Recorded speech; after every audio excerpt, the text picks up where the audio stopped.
Praise Lord, praise Lord, praise Lord. Hallelujah, hallelujah, hallelujah. सबको जय मसीह की। परमेश्वर, हमारा परमेश्वर जो सारी जगत का, सारी सृष्टि का परमेश्वर है, उसने अपना इकलौता बेटा हमारे लिए, आपके लिए कुर्बान किया था। और वो चाहता है कि उसको अपना प्रभु हर कोई अपने मुख से स्वीकार करे। आज के सुसमाचार के लिए परमेश्वर की बेटी प्रार्थना करेगी। सबको जय मसीह की। परमेश्वर आप सबके साथ है और आप सबसे बहुत प्रेम करता है। Hallelujah, hallelujah. महान परमेश्वर, सर्वशक्तिमान ईश्वर, जमीन आसमान दे मालिक ते खालिक, तुहाडा धन्नवाद, तुहाडा शुक्र करदे स्वामी, अज दे सुंदर दिन लई, सुंदर समय लई, सुंदर सुबह लई पिता जी, जो साडियां जिंदगियां च बख्शी पिता जी, खुशियां ते आनंद दा दिन बख्शिया, तंदुरुस्ती दित्ती पिता जी, और अपने कदमां च बैठण लई अपना फजल बख्शिया प्रभु। ਇਹ सब ਤੁਹਾਡੀ दया, ਤੁਹਾਡੀ किरपा मेरे पिता परमेश्वर। ਤੁਹਾਡੀ बेटी ਹਿਰਦੇ ਤੋਂ ਤੁਹਾਡਾ ਧੰਨਵਾਦ, ਤੁਹਾਡਾ ਸ਼ੁਕਰ ਕਰਦੀ ਹਾਂ स्वामी। सचमुच खुदा जो हर रोज सानू वचन देंदे हैं प्रभु जी। हाँ प्रभु, उस वचना ले भी, उस प्रचार ले भी तुहाडी बेटी तुहाडा धन्नवाद, तुहाडा शुक्र करदी है। बेनती करदी पिता जी, हुण तुसीं अपने वचन के अनुसार साडे विचकार आओ और वचन पढ़ने प्रचार करनी साडा मुंह बन के बोलो पिता जी, ताकि तुहाडा दिता वचन तुहाडी इच्छा के मुताबिक मेरे पिता परमेश्वर दुनिया की शोर तक पहुँचे। तुहाडा धन्नवाद, तुहाडा शुक्र करदे हैं स्वामी, प्रार्थना सुनन लई। प्रार्थना प्रभु जीसस के समर्थी ते पवित्र नाम विच मंग लैने आमीन। आमीन।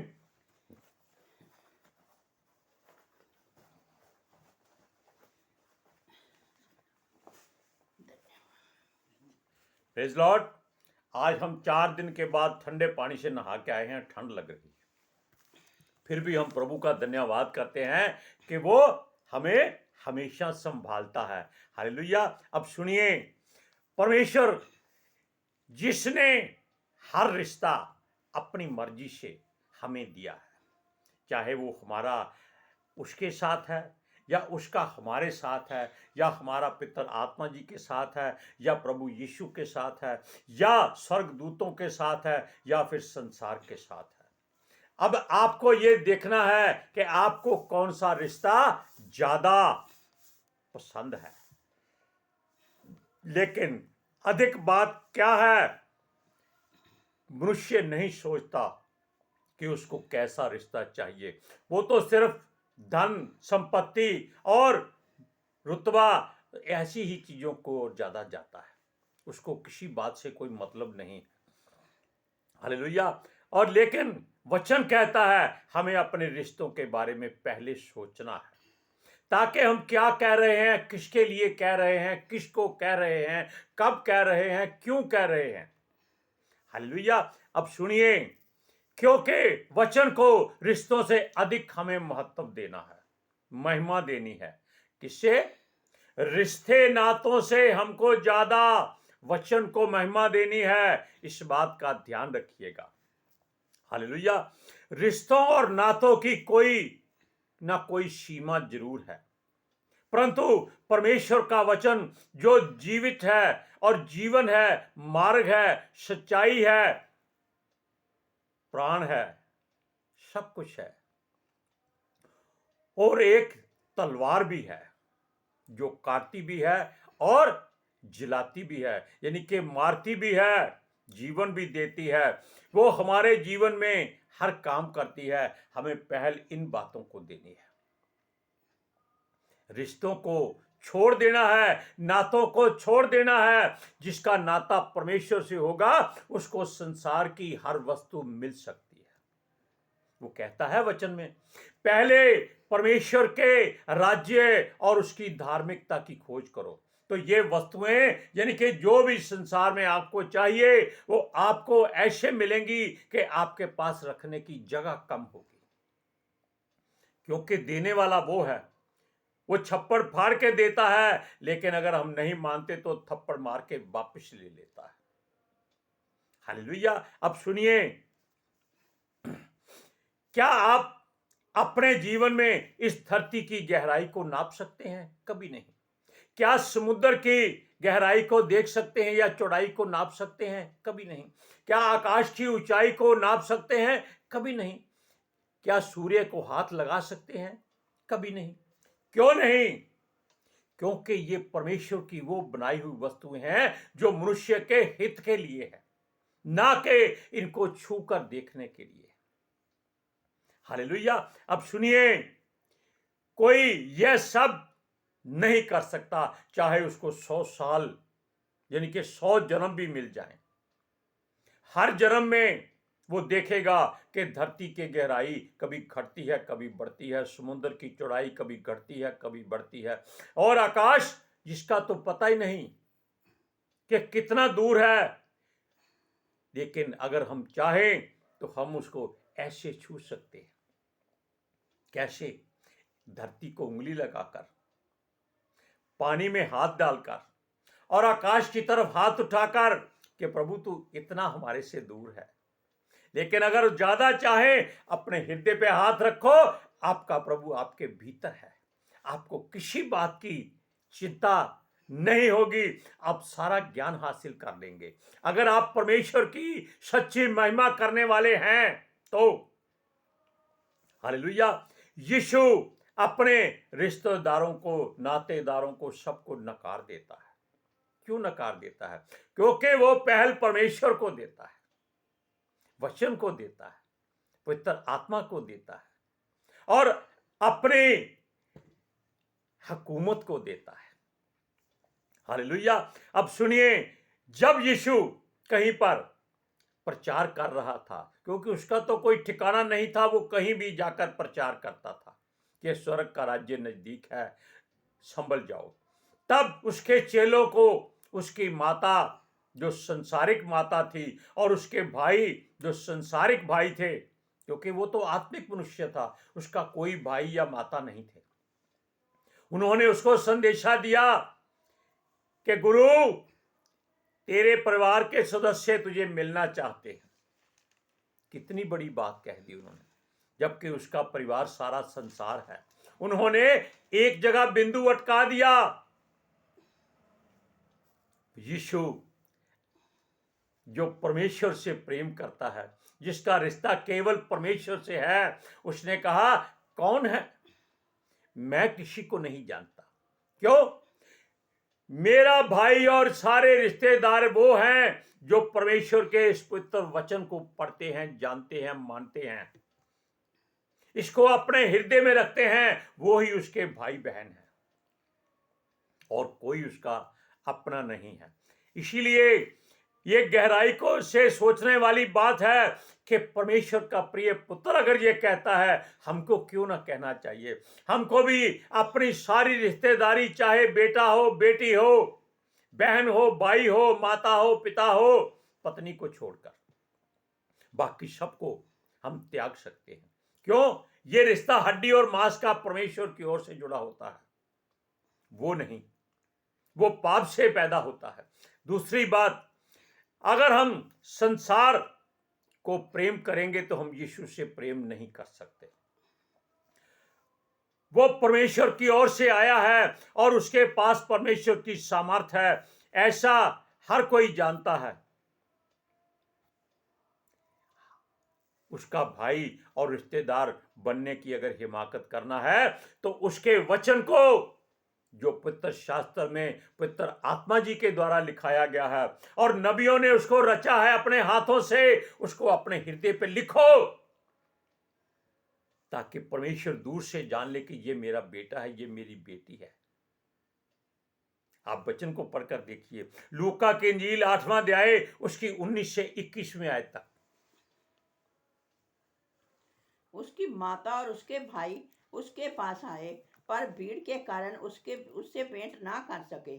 उससे कहा गया, तेरी माता और तेरे भाई बाहर खड़े हुए तुझसे मिलना चाहते हैं। उसने उनको उत्तर में उनसे कहा, जैसे मेरे माता और मेरे भाई ये ही हैं जो परमेश्वर का वचन सुनते और मानते हैं। ये यीशु के मुख से निकले वचन है। इसीलिए आज के बाद अपने मन में ये धार लीजिए, आपका कोई संसारिक रिश्ता नहीं है। अगर है तो वही है जिसके भीतर परमेश्वर का आत्मा है और वचन है जो जीवन है। हालेलुया। अब सुनिए, यीशु ने खास तौर पर अपने चेलों के सामने, सारे लोगों के सामने एक बात हाथ उठाकर कही थी कि जो भी परमेश्वर के पुत्र को मान लेगा, यानी कि ये परमेश्वर का पुत्र है, यीशु मसीह को मान लेगा और हमारा प्रभु है, हमारा मुक्तिदाता है, हमारा उद्धार करता है, तो वो वादा करता है कि जब वो स्वर्ग में जाएगा वो उस मनुष्य के लिए पिता के सामने इकरार करेगा कि ये हमारा है। और जो कोई परमेश्वर के वचन को नहीं मानता, यीशु मसीह को नहीं जानता, उसका इनकार करता है, तो यीशु मसीह भी कहता है वो परमेश्वर के राज्य में उनके स्वर्गदूतों के सामने कह देगा कि मैं इसको नहीं जानता। अब आप सोच लीजिए कि आप चाहते हैं कि यीशु मसीह आपको इकरार करे, तो अपने वचन को और यीशु मसीह को अपने हृदय में स्थान दीजिए। क्यों? यीशु मसीह जो लोग मनुष्य जानते हैं वो गलती करते हैं। वो मनुष्य के रूप में इसलिए आया था ताकि आप परमेश्वर की सूरत उसमें देख सकें कि आपके जैसा ही वो है। हालेलुया। अब सुनिए, इससे पहले कि वो मुंह फेर ले, परमेश्वर भी इनकार कर दे, उसके वचनों को सुन लीजिए। लूका की इंजील 12वां अध्याय उसका 8वां और 9वां वचन।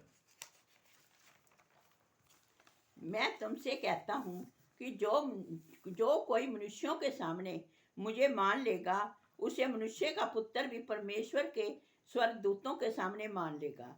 परंतु जो मनुष्यों के सामने मेरा इनकार करे, उसका परमेश्वर के स्वर्गदूतों के सामने इनकार किया जाएगा। यीशु के चेले इसीलिए दिए गए थे कि 12 गोत्रों की जगह पूरी हो जाए। आप जानते हैं साल में 12 महीने होते हैं। 13 महीने वाला साल भी एक बार आ चुका है और यीशु का 13वां चेला भी आ चुका है। जब यहूदा इस्करियोती मर गया तो उसके बाद में उसके चेलों ने उसकी जगह पर मत्तीता, उसका ऐसा ही कुछ नाम है, उसको उसकी जगह पर चेला बनाया था। और पौलुस उसका ऐसा चेला है जो उसके मृत्यु के बाद में उसकी मर्जी से आया था। लेकिन हम बात करते हैं सारे चेलों की। और यीशु जब तक जीवित रहा अपने चेलों को सिखाता रहा, उनसे हर बात साझा करता रहा, हर विचार उनको बताता रहा, हर घटी कमी, हर मजबूरी, लाचारी, बेबसी उनके सामने रखता था कि ऐसी सामर्थ पाओ कि इन बातों से छुटकारा मिलेगा। और कई बार वो उसकी बातों को समझ नहीं पाते थे। क्यों? परमेश्वर की बात को कौन समझ सकता है? हम मनुष्य हैं, हमें कभी खुजली हो जाती है, हम बद्रों की तरह खुजलाते हैं, कभी सर में जुएं आ जाती हैं। हमारे तो बाल थोड़े कम हैं, जुएं नहीं हो सकती। सुनिए, लेकिन ऐसी बातें हैं, कभी बाहर जाना पड़ता है, समझ गए आप, 1 नंबर 2 नंबर, और लेकिन परमेश्वर इन बातों से घृणा नहीं करता। क्यों? ये हमारी रूटीन है। हालेलुया। अब देखिए, वो कभी कभी उससे डर जाते थे। वो ऐसी बातें करता था कि वो सोचते थे कि ये कौन है, ये आंधी को हुक्म देता है वो रुक जाती है, आंधी को कोई छू नहीं सकता। पानी का जलजला उठता है, उसको बोलता है थम, शांत, वो शांत हो जाता है। आग को बोलता है बंद हो जा, वो खत्म हो जाती है। ये बातें उनके हृदय में ऐसी घर कर गई कि वो संसार को छोड़कर उसके पीछे ही रहे कि देखें ये अब क्या कहता है, उसको कैसे समझना है, उसको कैसे पूछना है। हालेलुया। वो देखते थे कि ये मुर्दों को हाथ लगाता है, मुर्दा जी उठता है, इसके हाथ में क्या है? कि जैसे हम होल्डर में अपना स्विच लगा देते हैं तो लाइट ऑन हो जाती है, बल्ब जल जाता है, समय नहीं लगता, आंख पलकने झपकने से पहले, क्योंकि ये आग परमेश्वर की ओर से बिजली बनकर हमारे घरों में घूमती है। अब सोचिए, ये कोड़ी को छूता है, उसका कोड़ चला जाता है। अंधे को छूता है उसकी आंखें खुल जाती हैं, बहरों को हाथ लगाता है उसके कान खुल जाते हैं, और गूंगे की जुबान को छूता है, क्या कहता है, इफ्फता। उससे क्या होता है, उसके कान जवान सब खुल जाता है। तलिता कुमी, हे लड़की उठ जा। ऐसी बातें वो परमेश्वर के पुत्र के मुंह से सुनते थे और कहते थे ये परमेश्वर की ओर से परमेश्वर ही है और इसके साथ रहना बहुत किस्मत की बात है। हालेलुया। सुनिए, एक बार यीशु ने अपने चेलों को सत्य बात बता दी कि संसार के लोग उससे बैर करते हैं, उसको मार डालेंगे और कोड़े मारेंगे, तसीहे देंगे, सलीब पर ऊंचा चढ़ा देंगे, यानी कि वो 3 दिन तक मृत्यु के बस में रहेगा, फिर वो मृत्यु के हराकर बाहर आ जाएगा। लेकिन उसका एक चेला तो पकड़वाने वाला था, वो मौका ढूंढता था। क्यों? प्रभु ने ही उसको शैतान के हाथों में दिया हुआ था। एक चेला बड़बोला था, वो हर बात को अपनी मनमानी से पूछता था। जब उसने देखा कि यीशु मरने की बात कर रहा है, उसके मन में विचार आ गया, वो फौरन यीशु को हाथ से उठाकर अगल ले गया। प्रभु, मैं तुझे ऐसा नहीं करने दूंगा, तुझे मरने नहीं दूंगा। तब यीशु को क्रोध आ गया उस समय। क्यों? उसमें शैतान समाया हुआ था जो उसको भरमाने की, भटकाने की कोशिश कर रहा था, क्योंकि यीशु शरीर में था। तब उसने उसको हुक्म दिया, हे शैतान, दूर हो जा मेरी नजरों से, तू मुझे परमेश्वर के कार्यों करने से रोकता है। ये बात बहुत गहरी है। अगर आपको यीशु ऐसा डांट दे तो आप बहुत मुकद्दर वाले हैं। और वो ही पतरस बाद में उसका चेलों का सरदार गिना गया। हालेलुया। और कोई चेला नहीं बोला, केवल पतरस ने ही ऐसा कहा। क्यों कहा? ये परमेश्वर जानता है, लेकिन यीशु ने उसके भीतर शैतान को देख लिया और उसको डांट दिया।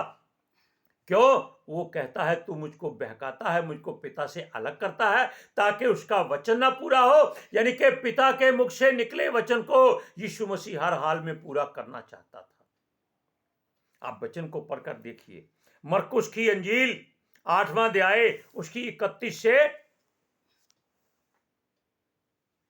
33 आयत तक।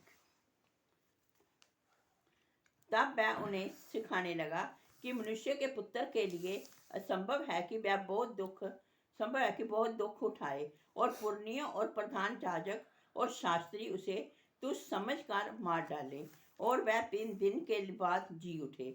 उसने वह बात उससे साफ साफ कह दी। इस पर पतरस उन्हें अलग ले जाकर झिड़कने लगा, परंतु उसने फिरकर अपने चेलों की ओर देखा और पतरस को झिड़क कर कहा, हे शैतान, मेरे सामने से दूर हो जा, क्योंकि तू परमेश्वर की बातों पर नहीं परंतु मनुष्यों की बातों पर मन लगाता है। ऐसी बातें आपको भी सोचना है कि आप मनुष्यों की बातों पर मन ना लगाएं, धन संपत्ति की ओर लालच ना करें, परमेश्वर को अपने हृदय में स्थान दें, ताकि वो आपको डांटे नहीं, आपको सीने से लगा ले और अपने पिता के राज्य में जब जाए वो कहे कि वो देख, वो मेरा बेटा है, वो मेरी बेटी है, जो मेरे वचनों को अपने हृदय से भर भर कर निकाल कर लोगों को बांट रहे हैं, जल के सोतों की तरह कर रहे हैं।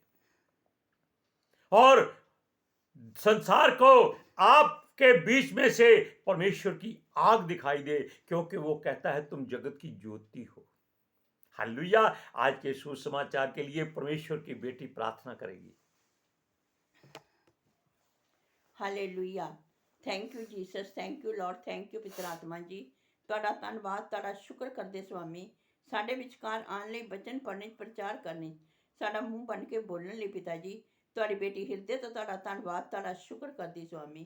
ਸੱਚਮੁੱਚ ਖੁਦਾ, ਤੁਹਾਡਾ ਦਿੱਤਾ ਵਚਨ ਤੁਹਾਡੀ ਇੱਛਾ ਦੇ ਮੁਤਾਬਿਕ ਮੇਰੇ ਪਿਤਾ ਪਰਮੇਸ਼ਵਰ ਦੁਨੀਆ ਦੀ ਸ਼ੋਰ ਤੱਕ ਪਹੁੰਚੇ, ਲੋਕ ਸੁਣਨ ਔਰ ਸੱਚਾਈ ਨੂੰ ਜਾਣਨ ਔਰ ਸੱਚਾਈ ਉਹਨਾਂ ਨੂੰ ਆਜ਼ਾਦ ਕਰੇ ਪਿਤਾ ਜੀ। ਮੈਂ ਤੁਹਾਡਾ ਧੰਨਵਾਦ, ਤੁਹਾਡਾ ਸ਼ੁਕਰ ਕਰਦੀ ਹਾਂ ਸੁਆਮੀ, ਔਰ ਤੁਹਾਡੇ ਬੱਚੇ ਹਮੇਸ਼ਾ ਤੁਹਾਡੀ ਸ਼ਾਂਤੀ ਔਰ ਤੁਹਾਡੇ ਅਨੁਗ੍ਰਹਿ ਵਿੱਚ ਬਣੇ ਰਹਿਣ। ਆਮੀਨ।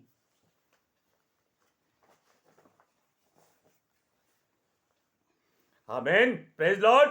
हालेलुया। हम जानते हैं कि हर कोई इस बात को सोचेगा कि कष्ट सहना ज्यादा अच्छा है बिनस्बत इसके कि हम आराम का जीवन जिए। नहीं, आराम हराम है, ये संसार के लोग खुद कहते हैं, लेकिन फिर वो आराम करते हैं। और परमेश्वर का वचन आग है और उस आग में हमको जलना है ताकि हमारे आसपास सारी संसारिक बुराई जलकर खाक हो जाए। हालेलुया। सबको जय मसीह की।